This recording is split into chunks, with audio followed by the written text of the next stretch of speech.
आज हम सुनेंगे जौहरी और चतुर्बहू की कहानी। बहुत समय पहले की बात है। पालमपुर में एक धनी साहूकार रहता था। उसके 4 बेटे थे। चारों का विवाह हो चुका था।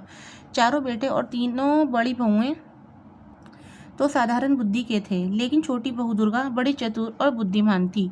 साहूकार को अपनी छोटी बहू पर बड़ा भरोसा था। एक बार प्रदेश का राजा साहूकार से किसी बात पर नाराज हो गया। उसने साहूकार व उसके परिवार को देश निकाले की सजा दे दी और आदेश दिया कि देश छोड़ते समय वे अपने घर से कुछ भी लेकर नहीं जा सकते, सिवाय अपने शरीर पर पहने हुए वस्त्र और आभूषण के।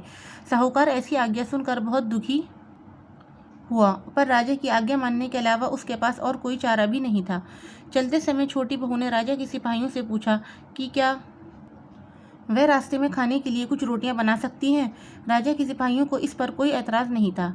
दुर्गा ने जब रोटियों के लिए आटा गूंधा, तब आटे में 4 बहुमूल्य मानिक छिपा दिए। फिर उस आटे की रोटियां बनाईं और राजा के सिपाहियों को दिखाईं। सिपाहियों ने रोटियां ले जाने दी। दुर्गा ने रोटियां एक पोटली में बांध लीं। साहूकार का परिवार अपनी यात्रा पर निकल गया। सारा दिन चलने के बाद वे लोग एक नगर में पहुंचे। अब तक रात हो गई थी। साहूकार के परिवार ने एक धर्मशाला में डेरा डाला और खा पीकर सो गए। सुबह साहूकार ने कहा, जो कुछ गहने सबके शरीर पर हैं वह सब दे दें, जिससे उन्हें बेचकर कुछ खाने पीने का सामान और पहनने के लिए कपड़े आदि खरीदे जाएं। दुर्गा ने एक मानिक साहूकार को देते हुए कहा, पिताजी, आपको गहने बेचने की कोई आवश्यकता नहीं। ये मानिक लीजिए और इसे बेचकर खाने पीने का सामान भी खरीदिए और व्यापार भी शुरू करिए। साहूकार ने मानिक ले लिया और बाजार की तरफ चल दिया। उसने सोचा, ये बहुत बहुमूल्य मानिक है, इसका मूल्य तो कोई बड़ा जौहरी ही दे सकेगा।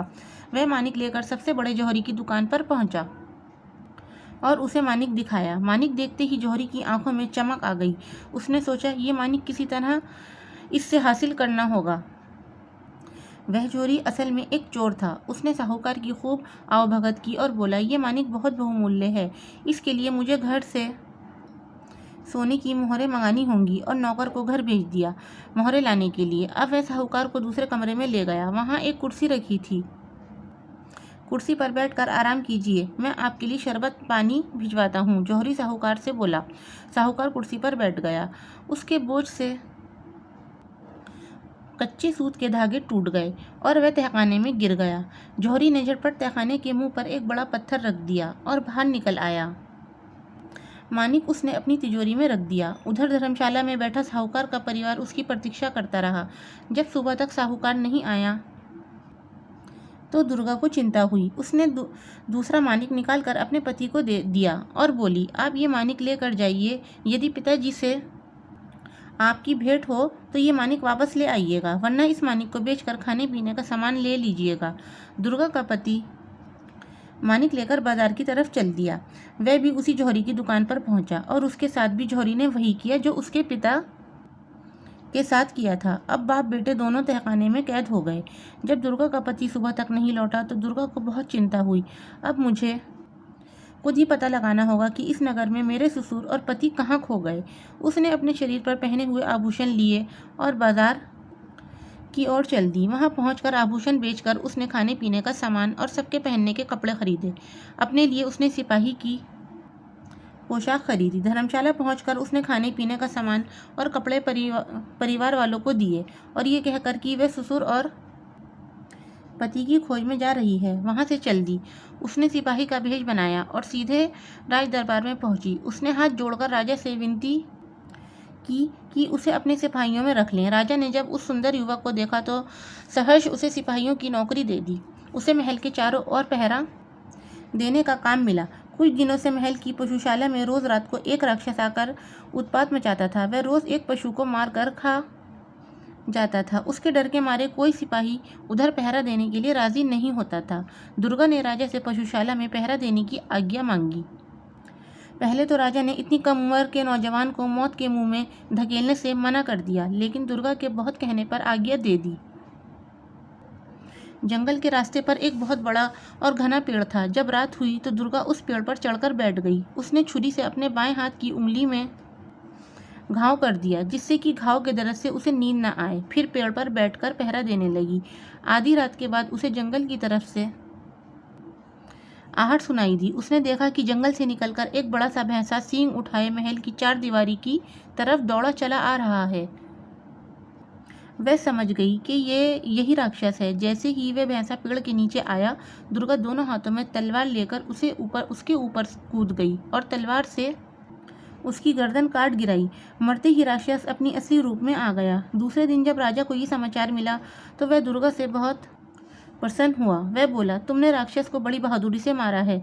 जो चाहे इनाम मांग लो। महाराज, यदि आप प्रसन्न हैं तो मुझे नगर की रक्षा का भार दे दें और मुझे ये स्वतंत्रता दें कि जब चोर को पकड़ूं तो उसे जो चाहे दंड दूं। राजा को इस नौजवान की बहादुरी और समझदारी पर पूरा भरोसा था। उन्होंने दुर्गा को नगर का कोतवाल बना दिया। अब दुर्गा अपने पति और ससुर की खोज में निकली।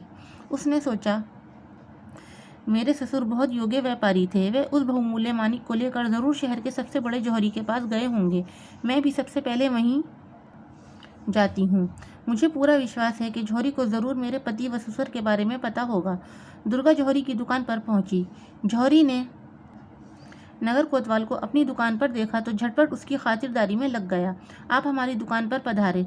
ओहो भाग्य, मैं आपकी क्या सेवा करूं? उसने हाथ जोड़कर पूछा। दुर्गा, जो कोतवाल के भेष में थी, बोली, हमारी राजकुमारी का शीघ्र विवाह होने वाला है और महाराज अपनी बेटी के लिए एक बहुत सुंदर मानिक जड़ा घर बनवाना चाहते हैं। आप मुझे बढ़िया से बढ़िया मानिक दिखलाइए।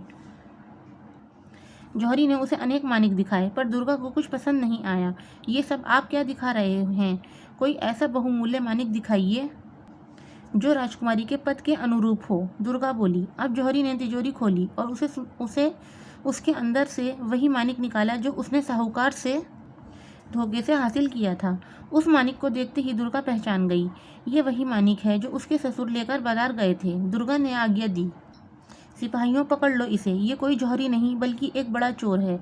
जल्दी बताओ, जिस साहूकार से तुमने ये मानिक छीना था उसे कहाँ रखा है? जौहरी बोला, मैं किसी साहूकार को नहीं जानता और ये मानिक मेरा है।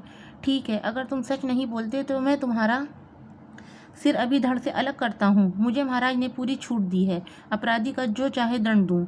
इतना कहकर दुर्गा ने तलवार निकाल ली। अब जौहरी घबराया। उसने सोचा, लगता है कोतवाल को सब पता है। वह दुकान के बाहर भागने लगा। सिपाहियों ने उसे पकड़ लिया और रस्सी से बांध दिया। दुर्गा दुकान की तलाशी लेने लगी। दूसरे कमरे में उसे बड़ा सा पत्थर दिखाई दिया। उसने सिपाहियों से पत्थर हटाने के लिए कहा। पत्थर हटाया गया। तहखाने में साहूकार व उसका बेटा अधमरी हालत में पड़े थे। दुर्गा सबको लेकर दरबार में पहुंची और राजा को सब कुछ बताया। मेरे नगर का सबसे बड़ा जौहरी चोर है। राजा के क्रोध का ठिकाना नहीं था। उसने फौरन उसे कारागार में डलवा दिया।